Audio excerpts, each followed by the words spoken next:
Assalamualaikum guys, oke kembali lagi bersama Draft Movie Review. Piye kabari rek? Terima kasih buat para penonton setia Draft Movie dimanapun kalian berada.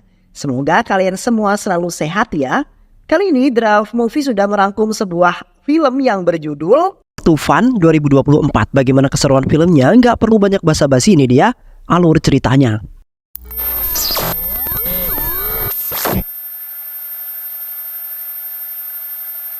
তো দখলে রাখতে হবে। আরে মাল ছেড়ে দাও মা, 100-র উপরে মার্ডার না করলে ওই তুই নিচে। Di awal film diperlihatkan calon aktor bernama Santo pergi ke lokasi syuting untuk mencari peran dalam sebuah film, di mana Santo bersemangat karena ia mempunyai sebuah keinginan untuk menjadi seorang artis yang sangat terkenal.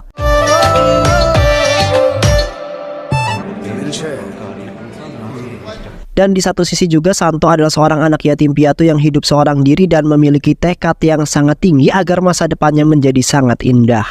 Ketika di sana Santo bertemu dengan seorang asisten desainer bernama Julie yang tidak sengaja telah mengirimnya ke lantai penari. Karena pada saat itu Julie sedang kesal terhadap pemeran utamanya yang sangat ribet dan bawel bernama Raj. Raj selalu saja menghina ataupun menilai jelek jikalau apa yang mereka lakukan tidak sesuai dengan kemauan dirinya. 1, 2, 3. আরে টিকে যাবো তো।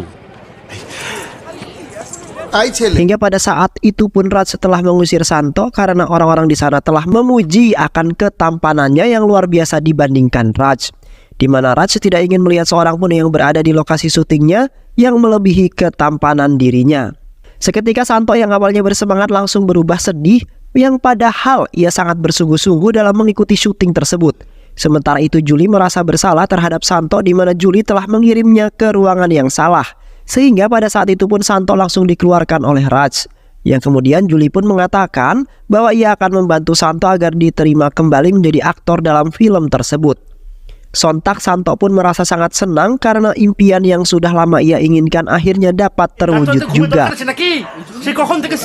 Di saat pemulaian casting, Santo terlebih dahulu melakukan sebuah tes untuk menentukan sebuah pemeran dalam film tersebut. Akhirnya Santo pun lulus tes kemudian langsung memerankan sebuah film pendek dan menjadi seorang pemain latar belakang, di mana telah membuat Santo kelelahan dan seperti tidak menikmati perannya tersebut. Dan ketika syuting telah berakhir, Santo kemudian mengeluh kepada Julie mengenai peran yang tidak ia sukai itu, karena peran tersebut tidak terlalu mencolok terhadap penonton sekaligus tidak membuat Santo seketika terkenal. Sontak Julie pun tertawa karena sikap Santo yang sangat lucu di mana karena ia ingin menjadi langsung terkenal. Yang padahal semua artis-artis terkenal sebelumnya telah menjadi pemain latar belakang terlebih dahulu. Julie kemudian mengatakan bahwa ia akan selalu menuntun Santo sampai menjadi seorang artis yang terkenal. Karena Julie sangat bangga terhadap Santo yang memiliki tekad yang sangat kuat untuk mewujudkan impiannya tersebut. Ketika Santo dan Julie sedang melihat Raj melakukan syuting bersama beberapa preman, seketika Santo berkeinginan menjadi seorang pemeran pertama yang pastinya akan menjadi sorotan para penonton. Santo kemudian meminta kepada Julie untuk mengabulkan permintaan itu karena Santo sangat sekali menginginkan hal tersebut. Sementara itu di tengah-tengah adegan, Raj yang dengan beberapa preman tersebut malah bertengkar yang kemudian membuat sutradara Rocky dan Julie menjadi kewalahan untuk melerai pertikaian tersebut.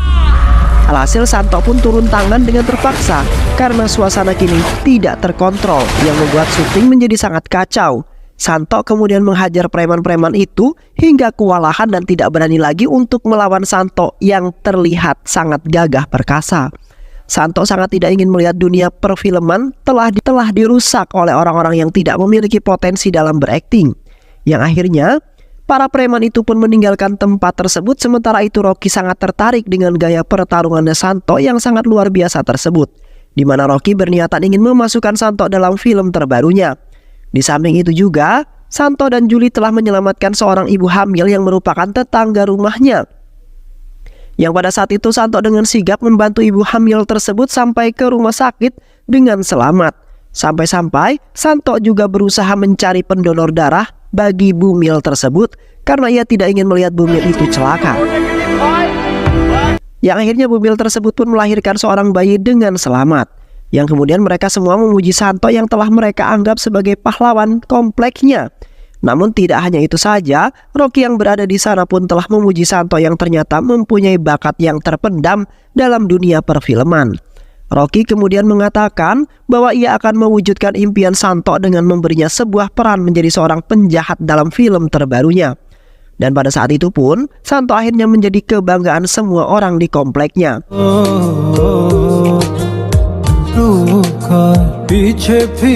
Seiring berjalannya waktu, Santo telah memerankan beberapa film yang membuat orang-orang senang dengan gaya serta pembawaan yang telah diberikan oleh Santo. Yang kemudian, Santo pun menjadi sorotan banyak orang, sehingga di setiap harinya ia mendapat banyak peran dalam beberapa adegan walaupun menjadi seorang penjahat. Sedangkan di satu sisi, Santo dengan Julie menjalin hubungan percintaan karena sudah saling nyaman dan saling memahami, di mana Julie sangat senang terhadap Santo yang tiap hari mendapati sebuah kemajuan yang membuat Santo menjadi naik daun. Namun di satu sisi, ia mendapati sebuah masalah setelah kedatangan seorang aktris wanita bernama Suchona yang terkesan terhadap Santo, yang pada saat itu telah membuat Suchona kagum dan mempunyai perasaan terhadap Santo yang memiliki bakat luar biasa dan sangat tampan.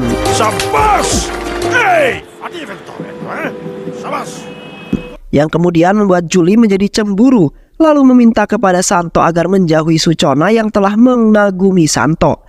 Dan pastinya Suchona memiliki perasaan terhadap Santo yang ia anggap menjadi pria yang sangat luar biasa. Di saat pemutaran film Santo dimulai, di saat itu sangat ramai sekali orang-orang kompleknya yang ikut menyaksikan filmnya Santo, di mana mereka ingin melihat Santo yang memiliki bakat yang terpendam dalam dunia perfilman. Dan pastinya film tersebut nampak sangat luar biasa. Sedangkan Santo dan Julie nampak bangga karena filmnya akhirnya dirilis dan telah ditonton oleh banyak orang. Namun, di saat pemutaran film Santo nampak gelisah karena di setiap adegan tidak terdapat Santo, yang kemudian membuat orang-orang menjadi kecewa dengan Santo, yang padahal mereka sudah rela mengeluarkan uang yang sangat banyak hanya ingin menonton film yang telah diperankan oleh Santo. Dan ternyata pemotongan film tersebut telah diatur oleh Suchona yang beranggapan bahwa Santo sangat mirip dengan Tufan, yang akhirnya Santo pun merasa putus asa karena sudah malu di hadapan orang-orang yang sudah mempercayai dirinya.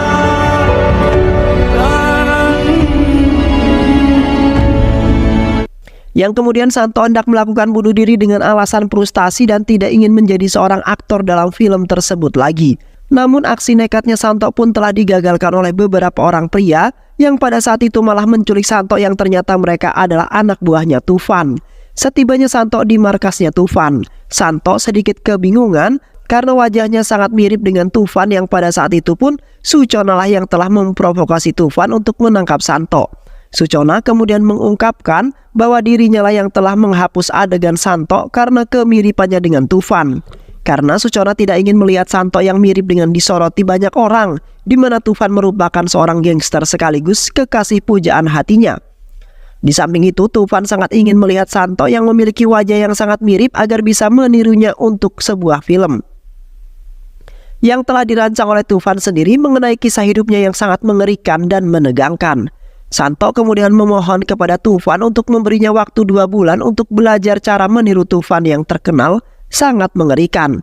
Yang kemudian penasihat dan sekaligus mentor Tufan yaitu Jalaluddin yang akan memberitahu Santo mengenai sejarahnya Tufan.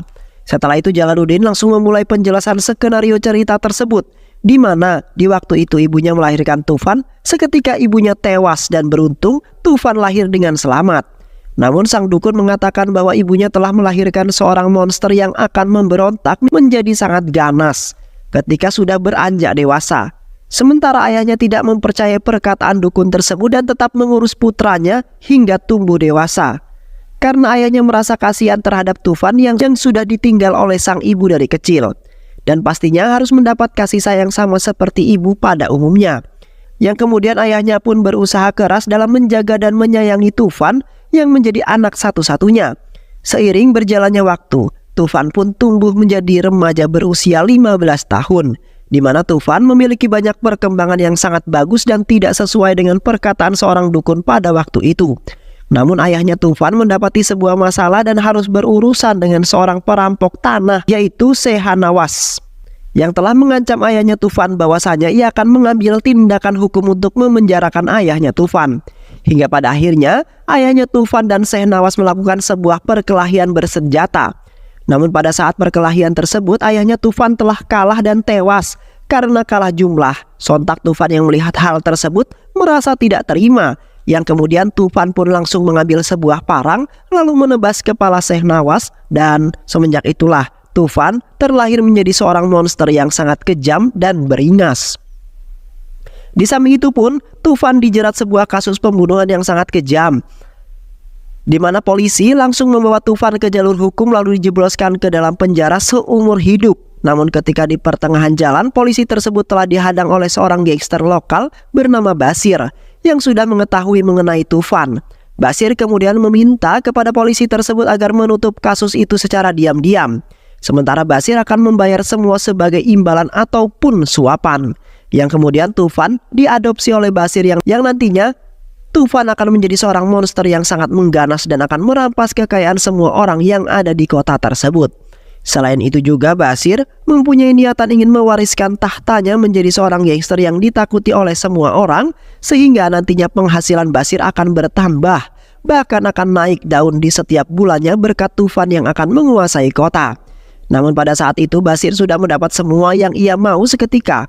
Basir pun lupa terhadap Tufan yang sudah berhasil menguasai kota tersebut dan menghasilkan banyak sekali uang, di mana Basir selalu memberikan uang yang tidak sepadan dengan hasil kerjanya Tufan yang sangat menguntungkan. Yang kemudian Tufan pun hanya bisa memendam amarahnya terhadap Basir yang tidak adil terhadap dirinya. Beberapa tahun kemudian, Tufan pun beranjak dewasa dan sudah membabi buta dalam menguasai kota tersebut bersama geng-gengnya, di mana Tufan telah meresahkan beberapa departemen perusahaan yang merasa rugi besar setelah dirampas oleh Tufan yang sangat tangguh. Sementara departemen yang merasa rugi tidak bisa melakukan tindakan apapun untuk menghentikan Tufan yang sudah berubah menjadi seorang monster yang sangat ganas. Sedangkan di satu sisi terlihat Basir begitu senang dengan kejayaan berkat Tufan. Namun di satu sisi Tufan masih menyimpan dendam terhadap Basir yang telah memperlakukannya dengan tidak baik. Sehingga masih Tufan ingat sampai saat ini dan sepertinya ia akan melampiaskannya pada hari itu juga. Yang pada saat itu Basir telah menantang Tufan untuk berduel dalam sebuah gulat. Seketika Tufan pun langsung menanggapi ajakan Basir dan secara sengaja Tufan langsung mematahkan leher Basir yang mengakibatkan tewas di saat itu juga. Sontak Tufan pun merasa senang karena tidak akan ada lagi orang yang bakal mengatur-ngatur hidupnya lagi. Dan akhirnya Tufan mengarahkan pandangannya untuk memperluas kerajaan kriminalnya di ibu kota bersama gengnya. Setelah kematian Basir, Tufan beserta gengnya mendatangi seorang gangster lokal yaitu Talat, yang dikenal akan kekayaan serta bisnis narkoboynya yang sangat menguntungkan hingga miliaran juta. Di sana Tufan mengatakan bahwa ia akan ikut bergabung dengan Talat dalam bisnis tersebut karena dirinya kini tidak mempunyai siapa-siapa lagi untuk dijadikan sebagai patokan hidup, di mana Tufan sendirilah yang sudah membunuh Basir karena ketamakan Basir yang luar biasa. Tufan kemudian memberikan mereka sebuah manisan sebagai tanda berterima kasih karena mereka telah menerima Tufan dengan senang hati. Dan tiba-tiba saja mereka semua langsung muntah darah setelah memakan manisan tersebut. Yang ternyata pada saat itu Tufan sudah berniatan ingin membunuh mereka karena Tufan bukanlah orang yang mudah ditipu dan ditaklukkan oleh siapapun. Tufan kemudian menembak mereka semua hingga tewas. Yang akhirnya Tufan pun secara perlahan telah memusnahkan satu persatu gangster kota lalu menguasai kota tersebut secara mandiri. Di samping itu, Tufan mendatangi sebuah pesta yang digelar oleh Raja Daka, yang pada saat itu orang-orang di sana nampak tidak suka akan kehadirannya Tufan yang tiba-tiba muncul di dalam pesta tersebut tanpa diundang. Setelah itu Tufan langsung mengambil senjatanya lalu membantai habis orang-orang yang ada di sana dengan menembaki secara membabi buta. Sampai-sampai mereka semua tewas seketika dan tidak ada seorang pun yang tersisa. Di samping itu Tufan adalah seorang yang sangat pemarah jikalau ada seorang yang mencoba mengusik dirinya. Dan terkadang Tufan juga menyimpan sebuah dendam yang sangat mendalam dan akan ia balaskan pada suatu saat nanti. Sehingga Tufan telah ditakuti oleh sebagian besar orang di kota tersebut hingga saat ini. Di saat berjuang dalam menguasai kota, Tufan tidak lupa mendaftarkan diri menjadi seorang pejabat yang akan memerintah kota tersebut. Yang pada saat itu pun orang-orang terpaksa memilihnya karena takut hendak dibunuh oleh Tufan jikalau tidak ada seorang pun yang tidak berpihak pada dirinya. Tufan nampak sangat bahagia karena impian lamanya untuk menguasai kota akhirnya terwujudkan juga. Di satu sisi Tufan juga telah membuat kesepakatan dengan orang-orang pembisnis yang terkenal, di mana Tufan melakukan sebuah bisnis yang semuanya telah diatur oleh tangan kanannya, yaitu Jalaluddin. Sementara Tufan hanya menikmati hasil dari keuntungan karena sebenarnya Tufan tidak mengerti dunia perbisnisan. Hingga pada akhirnya Tufan pun sedikit demi sedikit telah mengambil alih kota tersebut dan tidak ada seorang pun yang berani mengusik ketenangannya Tufan. Di satu sisi, tangan kanan Tufan yaitu Jamshid telah mengatur pertemuan dengan para pemimpin partai oposisi di sebuah pertemuan sosial sebelum pemilihan umum yang akan datang. Namun pada saat itu mereka telah menghinanya lalu menganggap Tufan sebagai seorang preman desa. Seketika Tufan marah kemudian membunuh mereka semua dengan senapan mesin karena merasa direndahkan, yang kemudian membuatnya terkenal di seluruh negeri hingga saat ini. Tufan kemudian bertemu dengan fraksi politik kecil Partai Janata yang mana telah mendanai mereka. Sementara anak buahnya menyingkirkan tokoh-tokoh politik terkemuka untuk menyingkirkan pesaing. Karena Partai Janata ingin memenangkan pemilihan tersebut dan mengamankan kursi sebanyak mungkin dalam pemilu kali ini. Di sebuah pesta klub, Tufan tergila-gila dengan seorang penari utama yaitu Suchona. Ketika seorang pria mencoba berdansa dengannya, Tufan langsung menembaknya hingga tewas, di mana korbannya yaitu Sohan. Sohan merupakan bintang yang sedang naik daun di tahun itu dan telah memicu skandal media. Yang kemudian Tufan pun membawa pulang Sochan ke istana mewahnya, lalu merubahnya menjadi seorang wanita yang sangat cantik. Selain itu juga Tufan telah menjadikan Sochan sebagai kekasihnya. Karena hanya Sochanlah yang bisa menjadi teman dalam rumah di mana Tufan sangat tidak suka akan kehadiran seorang pun kecuali Sochan. Di samping itu juga, Tufan kemudian memaksa Menteri Dalam Negeri Arifin untuk merilis pernyataan yang menyangkal akan keberadaan dirinya. Karena pada saat itu inspektur bernama Akram telah mengincarnya lalu ingin menangkap Tufan secara hidup-hidup. Yang kemudian inspektur Akram ingin menyelesaikan semua masalah yang telah terjadi di kota tersebut, yang pada saat ini semakin tidak aman. Di satu sisi, Sochan merasa ketakutan karena ia telah didatangi seorang inspektur kepolisian yaitu Akram. Akram kemudian menanya-nanyai tentang Tufan yang kini menjadi perbincangan orang-orang. Di saat itu Akram terpaksa menginterogasi Sochan karena hanya ialah yang mengetahui seluk-beluk dari Tufan. Selain itu juga Sochan juga pastinya pernah melihat aksi kejahatan yang telah dilakukan oleh Tufan. Namun pada saat itu Sochan tidak mengatakan sepatah kata pun karena ia tidak ingin melihat kekasihnya Tufan mendapat masalah hanya karena Sochan yang dengan mudah membuka mulutnya untuk menceritakan mengenai Tufan. Yang akhirnya Akram memutuskan meninggalkan Sochan yang tidak mengatakan apapun walaupun Akram sudah memaksanya. Setelah menjalani beberapa latihan untuk menjadi seorang Tufan, Santo terlihat bersemangat dalam memperagakan beberapa gaya khasnya Tufan yang sangat dikenal oleh orang-orang. Yang akhirnya Santo pun siap untuk menjadi Tufan walaupun hanya berpura-pura saja. Dan beruntungnya Santo berhasil menyelesaikan beberapa tugas yang telah diberikan oleh Tufan untuk lulus dalam tes tersebut. Yang pada saat itu pun Tufan mengirim Santo ke kamar tidurnya untuk melihat apakah Suchona dapat membedakannya. Dan setelah itu pun Santo dengan terpaksa memenuhi keinginan Tufan yang sangat aneh tersebut. Sementara itu Presiden memberi wewenang kepada Menteri Dalam Negeri Bapak Arifin untuk melenyapkan Tufan, di mana Arifin menugaskan asisten komisaris Akram dan timnya untuk melacak di mana Tufan. Karena kejahatannya semakin menyebar luas di kota tersebut. Sampai-sampai Tufan pun melakukan transaksi dengan orang-orang luar negeri yang kemungkinan saja mereka telah bergabung dengan Tufan untuk menguasai kota tersebut semakin luas. Sedangkan pemerintah tidak memiliki tindakan apapun untuk menghentikan Tufan yang semakin menjadi-jadi. Yang akhirnya Akram beserta pasukannya lah yang akan beraksi untuk melenyapkan Tufan demi keselamatan kota beserta orang-orang. Di malam harinya Akram beserta pasukannya telah mengepung Jalaluddin di sebuah gang yang sangat sepi. Akram kemudian menembaki Jalaluddin hingga lemas dan tak berdaya. Setelah itu Akram langsung melarikan Jalaluddin ke rumah sakit karena kondisinya semakin buruk. Dan tak lupa Akram telah memerintahkan beberapa pasukannya untuk menjaga Jalaluddin agar tidak bisa kabur. Namun pada saat itu juga Tufan mendatangi rumah sakit tersebut karena merasa tidak terima, di mana Akram telah melukai Jalaluddin yang sudah ia anggap sebagai orang tuanya sendiri. Beruntungnya, Tufan dan Jalaluddin berhasil kabur dari rumah sakit tersebut dengan selamat. Sesampainya mereka semua di markas, Tufan lagi-lagi nampak kesal terhadap Jalaluddin yang ternyata telah mengkhianatinya secara tidak sengaja, di mana Jalaluddin telah menandatangani sebuah surat yang telah menyatakan bahwa Jalaluddin menjadi saksi dalam pemberontakannya Tufan. Lantas Tufan pun merasa kesal terhadap Jalaluddin yang berperilaku seenaknya saja. Padahal Tufan telah memberikan semua yang telah diinginkan oleh Jalaluddin hingga saat ini. Namun Jalaluddin membalasnya tidak sesuai dengan harapan Tufan yang sesungguhnya. Yang akhirnya Tufan pun terpaksa membunuh Jalaluddin karena ingin menguasai hartanya. Kemudian mengorbankan Tufan kepada orang-orang yang telah mengincar Tufan hingga saat ini. Yang kemudian Tufan pun memerintahkan Sochan untuk memanggil Santo ke hadapan Tufan pada saat ini juga. Karena Tufan memiliki sebuah rencana yang harus ia jalankan untuk menghentikan pemberontakan tersebut. Di satu sisi, Akram bersama pasukannya telah menangkap banyak anak buah Tufan termasuk Jamshid.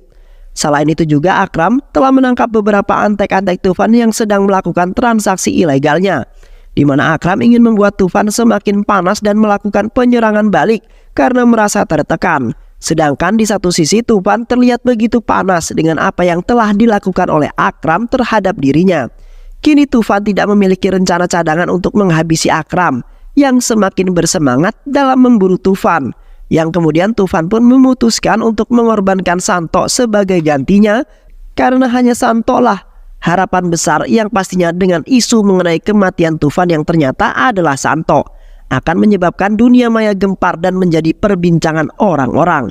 Dan setelah itu pun Tufan mengandalkan Sochan dalam rencana tersebut. Keesokan harinya Tufan pun langsung meluncurkan aksinya dengan mengandalkan Santo sebagai umpannya. Tufan kemudian memerintahkan Santo mendatangi ruang pertemuan bersama orang-orang pembisnis. Sedangkan Tufan melakukan aksi melarikan diri hanya sementara waktu agar isu tentang kematian dirinya beredar di mana-mana. Santo kemudian langsung bergegas untuk menghadiri acara tersebut. Sementara Sochan telah memberitahu Akram mengenai tujuan Santo yang menyamar sebagai Tufan. Yang pada akhirnya Akram pun menghadang mobil Santo di pertengahan jalan. Dan seketika Akram pun langsung menembaki Santo dengan membabi buta, di mana Akram telah menganggap Santo adalah Tufan. Hingga pada akhirnya berita mengenai kematian Tufan tersebar luas hingga ke beberapa kota, yang pada saat itu pun telah membuat orang-orang bahagia termasuk Tufan yang mendengarnya lewat saluran berita, sehingga membuat dirinya saat ini menjadi sangat tenang. Kemudian melakukan sebuah liburan terlebih dahulu untuk merayakan kemenangan yang ia dapatkan. 3 hari kemudian terlihat Akram mempertanyakan mengapa Suchona mengkhianati Tufan yang padahal Tufan adalah kekasihnya sendiri. Suchona kemudian mengungkap bahwa selama ujian Santo ia secara tidak sengaja memberitahunya bahwa Tufan hanyalah bermaksud menggunakannya sebagai pengganti, yang kemudian membuat Santo memohon agar ia diselamatkan. Karena takut akan sifat Tufan yang kasar, Santo akhirnya memutuskan untuk bertindak sebagai Tufan dan telah melakukan beberapa kejahatan sebagai syarat ujian tersebut. Suchona kemudian mengatakan bahwa ia sebenarnya sangat tidak suka terhadap Tufan yang hanya ingin memperbudak orang-orang. Yang kemudian Suchona pun meminta kepada Akram untuk membuat sebuah rencana untuk membunuh Tufan, di mana saat ini Tufan sedang melakukan sebuah perjalanan untuk berlibur. Sementara itu Tufan ternyata masuk ke dalam perangkap Akram, di mana di sana sudah terdapat banyak sekali pasukan Akram yang siap untuk membunuh Tufan, dan pastinya Tufan akan tewas. Dan setelah itu pun Akram mengucapkan ribuan terima kasih karena telah membantunya dalam menjebak Tufan yang susah untuk ditaklukkan. Di malam harinya Akram bergegas ke rumah sakit dengan tergesa-gesa. Di sana Akram membunuh satu persatu perawat dan dokter di setiap ruangan yang telah Akram lewati. Yang pada saat itu Akram memasuki sebuah ruangan pasien yang ternyata itu adalah Santo yang masih hidup. Yang kemudian Akram memberikan sebuah jabat tangan sebagai tanda keberhasilan Santo yang sudah bekerja sama untuk menjebak Tufan, dan film pun selesai. Baik sahabat, itulah alur cerita film Tufan. Mudah-mudahan sahabat semua terhibur dengan alur cerita film ini. Sehat selalu. Wassalamualaikum warahmatullahi wabarakatuh.